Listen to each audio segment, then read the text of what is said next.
Remember the story of the elephant and the blind men? When each man had placed his hand on the elephant, they were all asked to describe the animal. The first one said it resembled a tree trunk. The second thought it was more like a snake. The third called it a fan. The fourth a barrel. And the fifth man insisted it was a piece of rope. To the end of their days, the 5 blind men never came to an agreement as to just what sort of beast the elephant really was.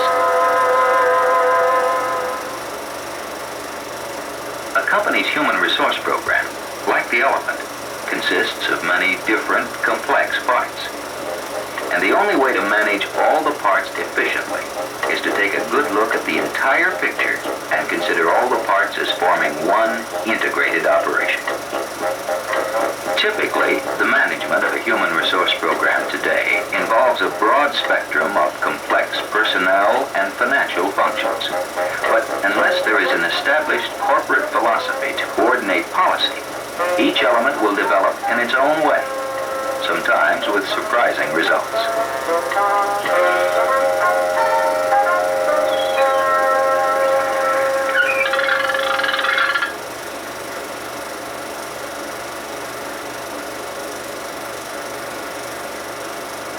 Today, most companies have a collection of separate benefit plans rather than one carefully planned program.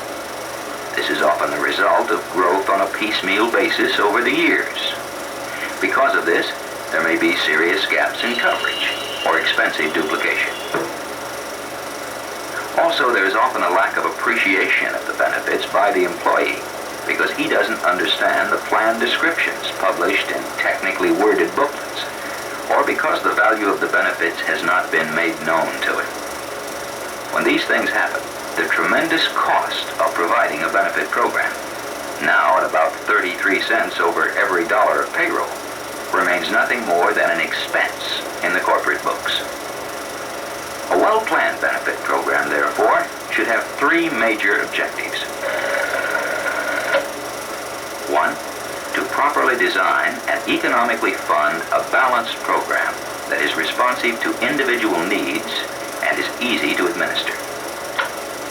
2, to effectively communicate the program to each employee. And 3, to secure the employee's appreciation of the value of the program and of the annual contributions made by the employer to maintain it. Only when the employer has met these 3 objectives does the benefit program for employees become a benefit for the employer as well. For then, the cost of the program starts to become an investment in improved employee relations, a higher sense of loyalty to the company's business objectives, reduced turnover, and greater productivity. Employee benefits is only one of the elements involved in managing a human resource program. A look at a list of personnel-related functions shows that the typical employer must deal with not only these functions. Most employers can handle this first group very effectively, but a long list of others as well. It is usually in these newer areas that they will look for outside help. Professional help is available from different companies, but in dealing with separate specialists, a company tends to lose sight of its human resource program as a whole. With no communication or coordination between these specialists, the company will find itself in awkward situations that undermine the basic goal of managing its human resource program efficiently. There is a solution. Find a full-service company with a close working team of professionals in the various personnel disciplines involved that will approach the entire problem from a common set of ground rules. However, in today's specialist-oriented market, very few companies have the range and number of professionals required to address the total problem. One of these few companies is Alexander & Alexander, operating in all 50 states and abroad. Aware of this need, A&A has marshaled its different specialists into groups called Human Resource Management Teams, or HRM teams for short. These teams will design and install coordinated programs covering 4 broad areas. 1. A complete employee benefit program considering the effect of external factors, internal considerations, and company characteristics, total program design, careful funding, best placement of insured plans, and the effective communication of the total program to the employees. 2. In the area of actuarial services, ANA will design or redesign retirement programs, study current costs and future liabilities, and integrate benefit programs at mergers. 3. Under the problem of estate and financial planning, the HRM team specialist concerned will discuss deferred compensation programs, tax-sheltered annuities, business life insurance, supplements to pensions, and key man insurance.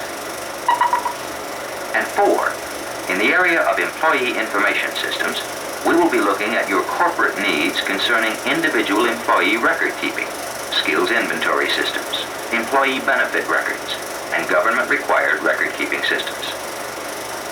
These are representative areas in which ANA is prepared to work with you.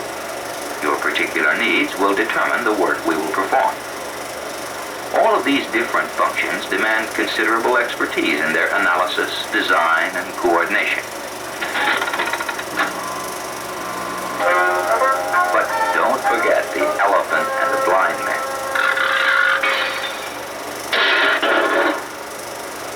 Having a group of experts working on different parts of a program is not enough.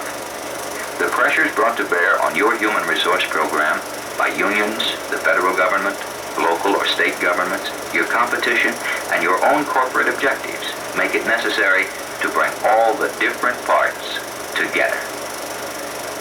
Alexander and Alexander's human resource management teams are prepared to help you bring together all the pieces in your human resource program so that your company's basic corporate philosophy will be implemented and your management objectives will be met.